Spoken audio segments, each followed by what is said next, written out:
Imagine कीजिए एक ऐसे दुश्मन को जो कभी बॉर्डर पार नहीं करता, लेकिन आपके देश की नींव हिला देता है। यह कहानी किसी स्ट्रीट ठग या ऑर्डिनरी क्रिमिनल की नहीं है, बल्कि पाकिस्तान की इंटेलिजेंस एजेंसी ISI के एक हाईली ट्रेंड ऑफिसर की है, जिसे दुनिया मेजर इकबाल के नाम से जानती है।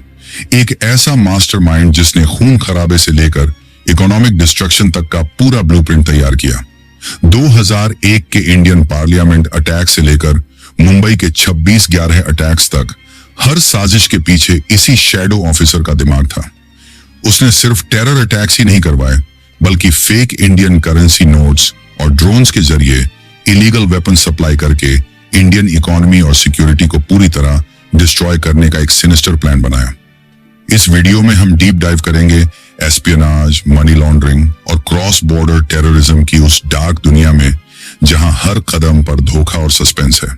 इस वीडियो को स्किप मत कीजिएगा। और पाकिस्तान के बीच प्रॉक्सी वॉर का इतिहास बहुत पुराना और गहरा है, लेकिन 21st सेंचुरी की शुरुआत में इस वॉर ने एक नया और बेहद खतरनाक रूप ले लिया था। 13 दिसंबर 2001 का दिन इंडियन हिस्ट्री में एक काले दिन की तरह याद किया जाता है। इस दिन इंडियन पार्लियामेंट पर एक ब्रूटल अटैक हुआ, जिसने पूरे रीजन को एक फुल स्केल वॉर के ब्रिंक पर ला खड़ा किया था।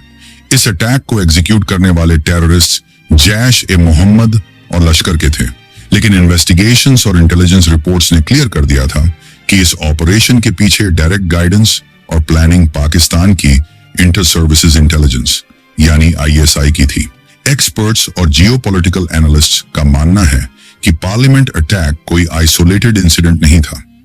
ये एक सोची समझी स्ट्रेटेजी थी, जिसका मेन पर्पस इंडिया को प्रोवोक करना था, ताकि इंडिया रिटेलिएट करे और मिलिट्री स्टैंड ऑफ की सिचुएशन क्रिएट हो। इस टेंस सिचुएशन का सबसे बड़ा फायदा अल कायदा को मिला। जब इंडियन और पाकिस्तानी आर्मीज बॉर्डर पर आमने सामने खड़ी थी, तब उस केओस का फायदा उठाकर अल कायदा के टॉप लीडर्स को अफगानिस्तान से निकालकर पाकिस्तान के ट्राइबल एरियाज में सेफ पैसेज दिया गया। यह क्लासिक इंटेलिजेंस डाइवर्जन टैक्टिक थी। भारत के पूर्व ऑफिशियल्स ने भी अपनी मेमोइर्स में जैश-ए-मोहम्मद और ISI के इस डेडली नेक्सस को कन्विंसिंगली डॉक्यूमेंट किया है, और यहां तक कि ISI के एक फॉर्मर हेड ने भी बाद में एडमिट किया कि जैश-ए-मोहम्मद इस अटैक के लिए रिस्पॉन्सिबल था। यहीं से टेररिज्म का एक नया फेज शुरू होता है। ISI ने रियलाइज किया कि इंडिया को ओपनली चैलेंज करना सुइसाइडल हो सकता है, इसलिए उन्होंने एसिमेट्रिक वॉरफेयर और प्लॉजिबल डिनायबिलिटी का रास्ता चुना। प्लॉजिबल डिनायबिलिटी का मतलब है कि ऑपरेशंस ऐसे प्लान किए जाएं कि अगर एजेंट पकड़ा भी जाए तो स्टेट स्पॉन्सरशिप का कोई डायरेक्ट लिंक प्रूव ना हो सके। इसी स्ट्रेटजी को इंप्लीमेंट करने के लिए ISI के अंदर एक बेहद सीक्रेटिव और स्पेशलाइज्ड सेल काम कर रहा था। इस कोवर्ट यूनिट के ऑफिसर्स की रियल आइडेंटिटी हमेशा छुपी रहती थी, और वो शैडोज में रहकर ऑपरेट करते थे। इन्हीं इनविजिबल ऑफिसर्स में से एक नाम उभर कर सामने आया, जिसे आगे चलकर मेजर इकबाल के नाम से जाना गया। मेजर इकबाल कोई साधारण मिलिट्री मैन नहीं था। वह साइकोलॉजिकल वॉरफेयर, टेरर फंडिंग और डीप कवर एस्पियोनाज का एब्सोल्यूट एक्सपर्ट था। उसका ऑब्जेक्टिव सिर्फ बॉर्डर्स पर गोलियां चलाना नहीं था, बल्कि इंडिया को अंदर से ब्लीड करना था। कहावत है ना कि आस्तीन का सांप सबसे खतरनाक होता है। मेजर इकबाल ने इसी कहावत को अपनी स्ट्रेटजी बना लिया था। उसे एक ऐसे नेटवर्क की तलाश थी जो इंडिया के मेजर सिटीज में इन्फिल्ट्रेट कर सके बिना किसी सस्पिशन के। पार्लियामेंट अटैक के बाद इंटरनेशनल प्रेशर बहुत ज्यादा था, और इंडिया की सिक्योरिटी एजेंसीज हाई अलर्ट पर थीं। ऐसे माहौल में किसी भी ट्रेडिशनल पाकिस्तानी एजेंट का इंडिया में घुसना इम्पॉसिबल था। मेजर इकबाल को एक ऐसे परफेक्ट वेपन की तलाश थी जो वेस्टर्न आइडेंटिटी कैरी करता हो, जिसकी लैंग्वेज और मैनर्स वेस्टर्न हो, ताकि वह इंडियन अथॉरिटीज की आंखों में धूल झोंक सके। यह एक ऐसा टाइम था जब स्टेट पॉलिसी पूरी तरह से नॉन स्टेट एक्टर्स को as a strategic tool use कर रही थी। मेजर इकबाल ने लश्कर के टॉप कमांडर्स जैसे साजिद मीर और हाफिज सईद के साथ मिलकर एक लॉन्ग टर्म ब्लूप्रिंट तैयार किया। उनका प्लान सिर्फ फिजिकल डिस्ट्रक्शन नहीं था, बल्कि इंडियन पब्लिक के कॉन्फिडेंस को तोड़ना और सिक्योरिटी अपैरेटस को मॉक करना था। इस प्लान को रियलिटी में बदलने के लिए जिस एजेंट की जरूरत थी, उसकी प्रोफाइल बहुत यूनिक होनी चाहिए थी। एक ऐसा इंसान जो क्रिमिनल बैकग्राउंड का हो, जिसे मैनिपुलेट किया जा सके, लेकिन साथ ही वह इंटेलिजेंट भी हो। इस शैडो वॉर के पहले चैप्टर में हमने देखा कि कैसे 2001 के अटैक ने एक फाउंडेशन सेट की। अब ISI को अपना नेक्स्ट बिग स्ट्राइक प्लान करना था, जो पार्लियामेंट अटैक से भी ज्यादा डेवास्टेटिंग हो। मेजर इकबाल ने बैकग्राउंड में रहकर रिसोर्सेज गैदर करना शुरू कर दिया था। वह जानता था कि एक सक्सेसफुल कोवर्ट ऑपरेशन के लिए पेशेंस और परफेक्ट एसेट की जरूरत होती है, और जल्द ही उसकी यह तलाश एक ऐसे इंसान पर खत्म होने वाली थी जिसने टेररिज्म की दुनिया में धोखा देने की सारी हदें पार कर दी। टेररिज्म और इंटेलिजेंस की इस डार्क दुनिया में एंट्री होती है एक ऐसे इंसान की जिसका बैकग्राउंड ही धोखे और क्राइम से भरा हुआ था। दाऊद सैयद गिलानी एक पाकिस्तानी अमेरिकन था जिसका जन्म वॉशिंगटन डीसी में हुआ था। 1990 के दशक के आखिर में वह ड्रग्स ट्रैफिकिंग में इन्वॉल्व था और पकड़े जाने के बाद उसने यूएस ड्रग एनफोर्समेंट एडमिनिस्ट्रेशन यानी डीईए के लिए इन्फॉर्मेंट के तौर पर काम करना शुरू कर दिया था। लेकिन एक तरफ वह अमेरिकन लॉ एनफोर्समेंट के लिए काम करने का नाटक कर रहा था और दूसरी तरफ वह तेजी से रेडिकलाइज हो रहा था। उसने पाकिस्तान में लश्कर के ट्रेनिंग कैंप्स अटेंड किए। अपनी असली पहचान छुपाने और इंडिया में बिना किसी सस्पेशन के ट्रैवल करने के लिए उसने 2006 में लीगली अपना नाम चेंज करके डेविड कोलमैन हेडली रख लिया। डेविड कोलमैन हेडली नाम बिल्कुल एक व्हाइट अमेरिकन बिजनेसमैन जैसा साउंड करता था। यह नाम चेंज करना आईएसआई की स्ट्रेटेजी का एक क्रूशियल हिस्सा था। जनवरी 2006 में हेडली की मुलाकात अब्दुल रहमान हाशिम सैयद से हुई, जिसे पाशा भी कहा जाता था। पाशा एक रिटायर्ड पाकिस्तानी आर्मी मेजर था जो लश्कर से जुड़ा हुआ था। पाशा ने ही हेडली को उस मास्टरमाइंड से मिलवाया जो आईएसआई में लश्कर की एक्टिविटीज को कोऑर्डिनेट करता था।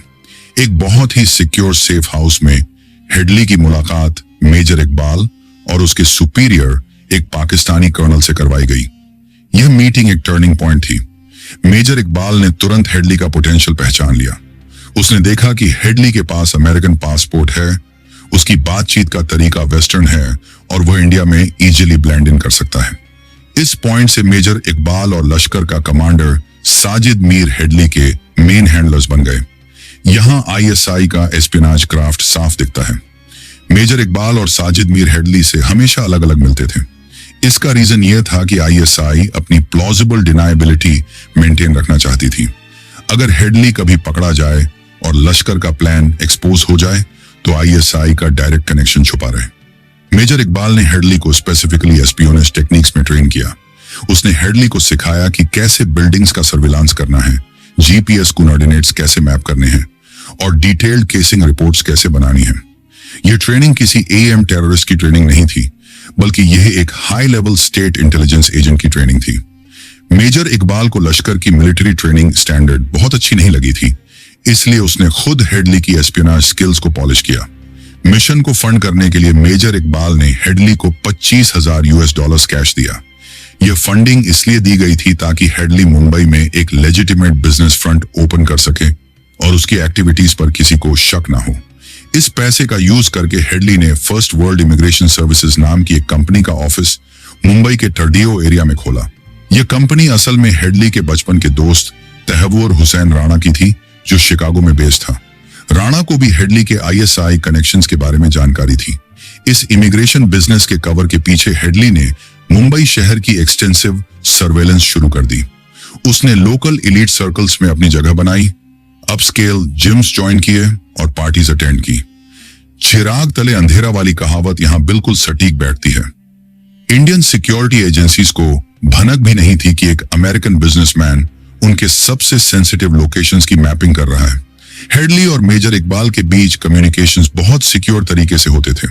मेजर इकबाल ने अपनी पहचान छुपाने के लिए चौधरी खान नाम से एक फेक ईमेल आईडी बना रखी थी, जिसके जरिए वह हेडली से रिपोर्ट्स रिसीव करता था और इंस्ट्रक्शंस देता था। हेडली कोई ऑर्डिनरी स्काउट नहीं था, वह मेजर इकबाल का सबसे डेडली एसेट बन चुका था, जो इंडिया के दिल पर वार करने की तैयारी कर रहा था। मुंबई में हेडली का मिशन सिर्फ लैंडमार्क को देखना नहीं था, बल्कि एक एक डिटेल को बारीकी से मैप करना था। मेजर इकबाल ने उसे स्पेसिफिक इंस्ट्रक्शंस दिए थे कि किन जगहों को टारगेट करना है। हेडली ने 2006 से लेकर 2008 के बीच इंडिया के 5 ट्रिप्स किए और हर ट्रिप के बाद वह अपनी डिटेल्ड फाइंडिंग्स मेजर इकबाल और साजिद मीर को सौंपता था।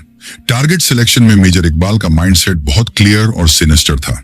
हेडली की कोर्ट टेस्टिमोनी में यह शॉकिंग रेवलेशन सामने आया कि मेजर इकबाल ने डेलिबरेटली नरीमन हाउस, जिसे चबर्ड हाउस भी कहा जाता है, उसे टारगेट लिस्ट में शामिल करवाया था। मेजर इकबाल का यह मानना था कि चबार्ड हाउस इजराइल की इंटेलिजेंस एजेंसी मोसाद का एक फ्रंट ऑफिस है। हालांकि इस बात में कोई सच्चाई नहीं थी, लेकिन यह आईएसआई की एंटी सेमिटिक और पैरानॉइड मेंटालिटी को दर्शाता है। मेजर इकबाल इस बात से भी काफी अपसेट था कि मुंबई के एयरपोर्ट को फाइनल अटैक लिस्ट में क्यों नहीं रखा गया। हेडली ने Taj Mahal palace hotel, Oberoi Trident, leopard cafe, CST railway station और कामा हॉस्पिटल की एक्सटेंसिव वीडियोग्राफी और जीपीएस मैपिंग की। ताज होटल में तो वह रुका भी था और उसने होटल के एम्प्लॉयज से बातचीत करके अंदर के आर्किटेक्चर और सिक्योरिटी लूप होल्स को अच्छे से समझ लिया था। हेडली की दी गई इंफॉर्मेशन इतनी प्रिसिस थी कि आईएसआई और लश्कर ने अटैकर्स के लिए ताज होटल का एक फिजिकल मॉडल बनवाया। इस मॉडल का डायरेक्ट सुपरविजन मेजर इकबाल ने किया था, ताकि टेररिस्ट्स को होटल के अंदर के रास्तों का एग्जैक्ट आइडिया हो। टारगेट्स के अलावा एंट्री और एग्जिट राउट्स भी प्लान किए गए। पहले प्लान था कि अटैकर्स नेपाल या बांग्लादेश बॉर्डर से इंडिया में एंटर करेंगे, लेकिन बाद में सी रूट फाइनल किया गया। हेडली ने कफ परेड और मरीन ड्राइव के आसपास कई बोट राइड्स ली ताकि वह सेफ लैंडिंग साइट्स आइडेंटिफाई कर सके। सी ऑपरेशन के लिए एक बोट खरीदने के वास्ते भी 25 लाख रुपए की फंडिंग आईएसआई ने ही प्रोवाइड की थी। जब 26/11 यानी 26 नवंबर 2008 की रात को 10 हेविली आर्म्ड टेररिस्ट्स मुंबई के तट पर उतरे तो वह एक वेल ऑयल्ड मिलिट्री यूनिट की तरह बिहेव कर रहे थे। उन्होंने 166 मासूम लोगों की जान ले ली और सैकड़ों को घायल कर दिया। इस हॉरिफिक कार्नेज के दौरान कराची के मालिर कैंटोनमेंट के पास एक highly secure control room establish किया गया था। यह एरिया पाकिस्तान मिलिट्री और स्पाई एजेंसी का स्ट्रॉन्ग होल्ड है। इस कंट्रोल रूम से साजिद मीर और दूसरे हैंडलर्स टेररिस्ट्स को रियल टाइम इंस्ट्रक्शंस दे रहे थे। कैप्चर्ड टेररिस्ट अब्बू जंदल ने अपनी इंट्रोगेशन में यह डैमिंग डिस्क्लोजर किया कि इस कंट्रोल रूम में आईएसआई के 2 ऑफिसर्स जो मेजर रैंक के थे वो फिजिकली प्रेजेंट थे। वो ऑफिसर्स टेलीविजन पर न्यूज कवरेज देखकर टेररिस्ट्स को बता रहे थे कि पुलिस की मूवमेंट क्या है और हॉस्टेजेस को कब और कैसे मारना है। हेडली की सर्विलांस और मेजर इकबाल की प्लानिंग ने एक ऐसा टेरर अटैक मुमकिन कर दिया जिसने पूरी दुनिया को हिलाकर रख दिया। यह साबित हो गया कि जब इंटेलिजेंस एजेंसीज टेररिज्म को स्टेट पॉलिसी बना लेती हैं तो तबाही का स्केल कितना बड़ा हो सकता है। 26/11 के अटैक्स की सक्सेस के बाद मेजर इकबाल और आईएसआई का कॉन्फिडेंस आसमान छूने लगा था। उन्हें लगा कि वो वेस्टर्न इंटेलिजेंस एजेंसीज और इंडियन अथॉरिटीज को हमेशा धोखा दे सकते हैं। बोया पेड़ बबूल का तो आम कहां से हुए, उनकी इन्हीं हरकतों का नतीजा उन्हें जल्द ही भुगतना पड़ने वाला था। मुंबई के बाद उनका अगला टारगेट यूरोप था। डेनमार्क के एक न्यूज़पेपर जलंस पोस्टन ने प्रॉफिट मोहम्मद के कार्टून्स पब्लिश किए थे, जिससे रेडिकल ग्रुप्स में काफी गुस्सा था। इस न्यूज़पेपर के ऑफिस और एम्प्लॉयज को टारगेट करने के लिए एक नया ऑपरेशन प्लान किया गया, जिसे मिकी माउस प्रोजेक्ट का नाम दिया गया। मेजर इकबाल और साजिद मीर ने हेडली को फिर से एक्टिवेट किया और उसे डेनमार्क जाकर सर्विलांस करने का टास्क दिया। हेडली ने कोपनहेगन जाकर न्यूज़पेपर के ऑफिसेस की वीडियोग्राफी की और अटैक का ब्लूप्रिंट तैयार करने लगा। लेकिन इस बार कहानी में एक ट्विस्ट आ गया। हेडली की पर्सनल लाइफ बहुत मैसी थी। उसकी कई पत्नियां थीं और उनके आपसी झगड़ों की वजह से हेडली का कवर ब्लो होने लगा। हेडली की एक मोरक्कन वाइफ फाइजा आउटलाहा ने दिसंबर 2007 और अप्रैल 2008 में इस्लामाबाद में यूएस एम्बेसी जाकर ऑफिशियल्स को हेडली की टेररिस्ट एक्टिविटीज और उसके लश्कर कनेक्शंस के बारे में वार्निंग दी थी। उसने स्पेसिफिकली बताया था कि हेडली किसी स्पेशल मिशन पर है। इसके अलावा हेडली की एक कैनेडियन वाइफ ने भी यूएस अथॉरिटीज को उसकी रेडिकलाइजेशन के बारे में इन्फॉर्म किया था। एक बार लाहौर में अपनी वाइफ के साथ हुए झगड़े के बाद हेडली को 8 दिन के लिए जेल भी हुई थी, लेकिन मेजर इकबाल ने अपनी पावर का यूज करके उसे वहां से आजाद करवा लिया था। इतनी वार्निंग्स के बावजूद यूएस अथॉरिटीज ने टाइम रहते एक्शन नहीं लिया, जो इंटेलिजेंस शेयरिंग का एक बहुत बड़ा फेलियर था। लेकिन डेनमार्क प्लॉट के दौरान एफबीआई और इंटरनेशनल इंटेलिजेंस एजेंसीज पूरी तरह से अलर्ट हो चुकी थी। अक्टूबर 2009 में जब हेडली शिकागो के ओहेयर इंटरनेशनल एयरपोर्ट से पाकिस्तान जाने के लिए फ्लाइट पकड़ने वाला था, तभी उसे अरेस्ट कर लिया गया। हेडली की अरेस्ट ग्लोबल सिक्योरिटी एजेंसीज के लिए एक बहुत बड़ी कामयाबी थी। डेथ पेनल्टी से बचने के लिए हेडली ने इन्वेस्टिगेटर्स के सामने पूरी सच्चाई उगल दी। उसने 15 दिनों तक लगातार इंट्रोगेशन में लश्कर, अल कायदा और सबसे इंपॉर्टेंट आईएसआई के रोल को पूरी तरह से एक्सपोज कर दिया। हेडली ने डिटेल में बताया कि कैसे मेजर इकबाल ने उसे $25,000 दिए थे, कैसे उसने टारगेट सेलेक्ट करवाए थे और कैसे चौधरी खान नाम की ईमेल आईडी से कम्युनिकेशंस होते थे। नेशनल इन्वेस्टिगेशन एजेंसी यानी एनआईए ने भी हेडली को 34 घंटे तक इंट्रोगेट किया और यह कंफर्म किया कि हेडली को प्राइमरली आईएसआई ने ही रिक्रूट और ट्रेन किया था। हेडली के कन्फेशंस और एविडेंस के बेसिस पर यूएस फेडरल कोर्ट ने साजिद मीर, अब्बू खाफा और मेजर इकबाल के खिलाफ अरेस्ट वारंट्स इशू किए। हिस्ट्री में यह पहली बार हुआ था कि यूएस गवर्नमेंट ने किसी सर्विंग पाकिस्तानी इंटेलिजेंस ऑफिसर को टेररिज्म के चार्जेस पर ऑफिशियली इंडिक्ट किया हो। हेडली को 35 इयर्स प्रिजन की सजा सुनाई गई। हालांकि पाकिस्तान ने हमेशा मेजर इकबाल के एग्जिस्टेंस को डिनाई किया, लेकिन डिजिटल फुटप्रिंट्स और टेस्टिमोनीज ने इस शैडो मास्टरमाइंड के असली चेहरे को पूरी दुनिया के सामने नंगा कर दिया था। खून खराबे और बम धमाकों के शोर में आईएसआई की एक और भयानक साजिश शांति से चल रही थी। यह साजिश थी इकोनॉमिक वॉरफेयर की। मेजर इकबाल और आईएसआई के टॉप ब्रॉस ये बात बहुत अच्छी तरह समझते थे कि किसी भी देश को पूरी तरह से बर्बाद करने के लिए उसकी इकोनॉमी को डिस्ट्रॉय करना सबसे इफेक्टिव तरीका है। इस मकसद को पूरा करने के लिए उन्होंने फेक इंडियन करेंसी नोट्स, जिसे शॉर्ट में FICN कहा जाता है, उसका एक मैसिव नेटवर्क तैयार किया। यह कोई ऑर्डिनरी काउंटरफिट ऑपरेशन नहीं था। इन्वेस्टिगेशंस और अरेस्टेड कोरियर्स की रिपोर्ट्स से यह क्लियर हो चुका है कि यह high quality fake notes Pakistan के state owned sophisticated security presses में प्रिंट किए जाते हैं। कराची का मालिर कैंटोनमेंट, लाहौर और क्वेटा की गवर्नमेंट फैसिलिटीज का इस्तेमाल इन जाली नोटों को छापने के लिए किया जाता रहा है। इन नोट्स की क्वालिटी इतनी प्रीमियम होती है कि paper density, wax pick quotient और सिक्योरिटी थ्रेड बिल्कुल जेन्युइन इंडियन करेंसी से मैच करते हैं। बिना स्पेशलाइज्ड फोरेंसिक इक्विपमेंट के इन नोट्स को पहचानना आम इंसान या बैंकर्स के लिए ऑलमोस्ट इम्पॉसिबल है। इस फेक करेंसी को इंडिया में पंप करने के लिए आईएसआई ने अंडरवर्ल्ड डॉन दाऊद इब्राहिम के डी कंपनी नेटवर्क का भरपूर इस्तेमाल किया। टेररिस्ट्स और क्रिमिनल्स का यह नेक्सस एक well established corporate supply chain की तरह काम करता था। इस ब्लैक मनी को स्मगल करने के लिए स्पेसिफिक रूट्स बनाए गए थे। नेपाल का ओपन बॉर्डर इस ऑपरेशन का सबसे बड़ा ट्रांजिट पॉइंट था। पाकिस्तान इंटरनेशनल एयरलाइंस की फ्लाइट्स के जरिए फेक करेंसी के बड़े कंसाइनमेंट्स काठमांडू लाए जाते थे और वहां से एजेंट्स के जरिए इंडिया में पुश किए जाते थे। 2009 और 2010 के बीच ही काठमांडू में करोड़ों रुपए के FICN सीज किए गए और कई पाकिस्तानी कुरियर्स अरेस्ट हुए। बांग्लादेश में भी एक पाकिस्तानी डिप्लोमेट को आईएसआई ऑपरेटिव होने और टेरर फाइनेंसिंग में इन्वॉल्व होने के चार्ज में एक्सपेल किया गया था। इस इकोनॉमिक जिहाद का पर्पस सिर्फ इन्फ्लेशन बढ़ाना नहीं था। हेडली ने अपनी टेस्टिमोनी में बताया था कि मेजर इकबाल ने खुद उसे इंडिया में अपने एक्सपेंसेस कवर करने के लिए FICN प्रोवाइड किया था। यानी इसी फेक मनी से टेररिस्ट्स के वेपन्स खरीदे जाते थे, स्लीपर सेल्स को फंड किया जाता था और लोकल ऑपरेटिव्स को पे किया जाता था। एक तरह से पाकिस्तान अपने प्रॉक्सी वॉर की कॉस्ट इंडिया की इकोनॉमी से ही एक्सट्रैक्ट कर रहा था। इंडियन गवर्नमेंट ने इस खतरे को काउंटर करने के लिए कई ड्रास्टिक स्टेप्स लिए। एनआईए के अंतर्गत terror funding and fake currency cell बनाया गया और अनलॉफुल एक्टिविटीज प्रिवेंशन एक्ट में अमेंडमेंट करके हाई क्वालिटी फेक करेंसी की स्मगलिंग को लीगली एक टेररिस्ट एक्ट डिक्लेयर किया गया।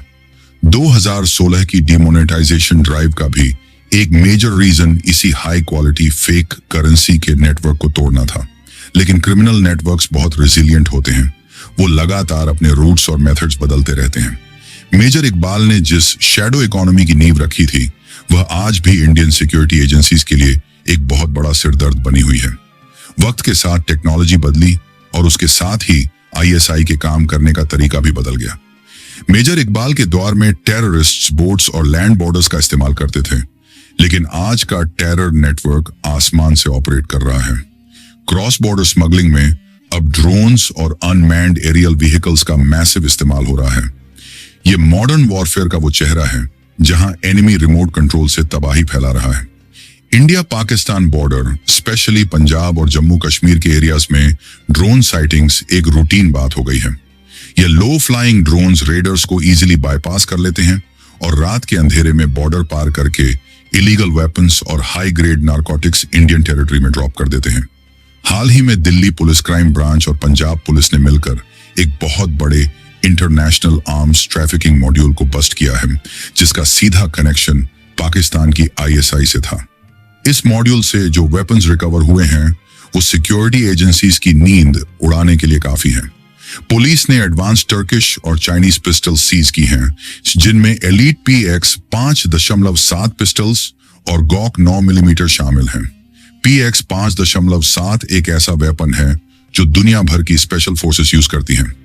इन मिलिट्री ग्रेड वेपन्स का लोकल क्रिमिनल्स के पास मिलना यह साबित करता है कि आईएसआई अब सिर्फ टेररिस्ट्स को ही नहीं बल्कि ऑर्गेनाइज्ड क्राइम सिंडिकेट्स जैसे लॉरेंस बिश्नोई और बम्बीहा गैंग्स को भी हथियार सप्लाई कर रही है।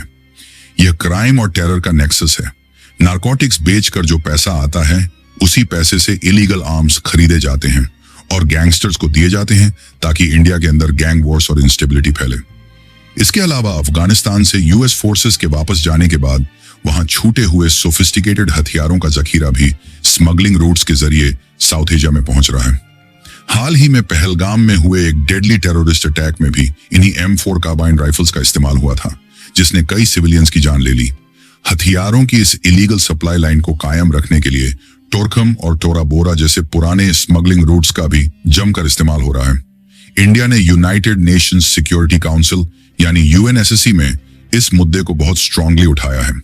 इंडिया की एम्बेसडर ने क्लियर शब्दों में इंटरनेशनल कम्युनिटी को वार्न किया है कि कैसे स्टेट स्पॉन्सर्ड एक्टर्स ड्रोन्स का इस्तेमाल करके इलिसिट वेपन्स की सप्लाई कर रहे हैं और ग्लोबल सिक्योरिटी को थ्रेटन कर रहे हैं।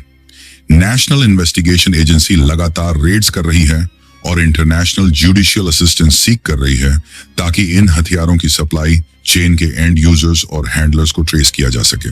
मेजर इकबाल जैसे हैंडलर्स ने जिस टेरर इंफ्रास्ट्रक्चर की शुरुआत की थी वो आज ड्रोन्स, ड्रग कार्टेल्स और लोकल गैंगस्टर्स के साथ मिलकर एक मल्टी डिमेंशनल थ्रेट बन चुका है। पीठ में छुरा घोंपने की यह पाकिस्तानी फितरत अब टेक्नोलॉजी का सहारा ले रही है। मेजर इकबाल की कहानी हमें यह सिखाती है कि टेररिज्म सिर्फ एक बंदूक पकड़े हुए इंसान तक सीमित नहीं है। इसके पीछे well dressed intelligence officers, fake currency के कॉर्पोरेट नेटवर्क्स और स्टेट स्पॉन्सरशिप की पूरी ताकत छुपी होती है। डेविड हेडली जैसे डबल एजेंट्स और डी कंपनी जैसे क्राइम सिंडिकेट्स सिर्फ मोहरे हैं। असली मास्टरमाइंड वो इनविजिबल फोर्सेस हैं जो बॉर्डर्स के पार बैठकर यह खूनी खेल खेलते हैं। इंडियन सिक्योरिटी फोर्सेस और इंटेलिजेंस एजेंसीज दिन रात इस शैडो वॉर को लड़ रही हैं, लेकिन जब तक स्टेट स्पॉन्सर्ड टेररिज्म को इंटरनेशनल लेवल पर पूरी तरह से खत्म नहीं किया जाता, ये लड़ाई ऐसे ही नए नए रूपों में हमारे सामने आती रहेगी।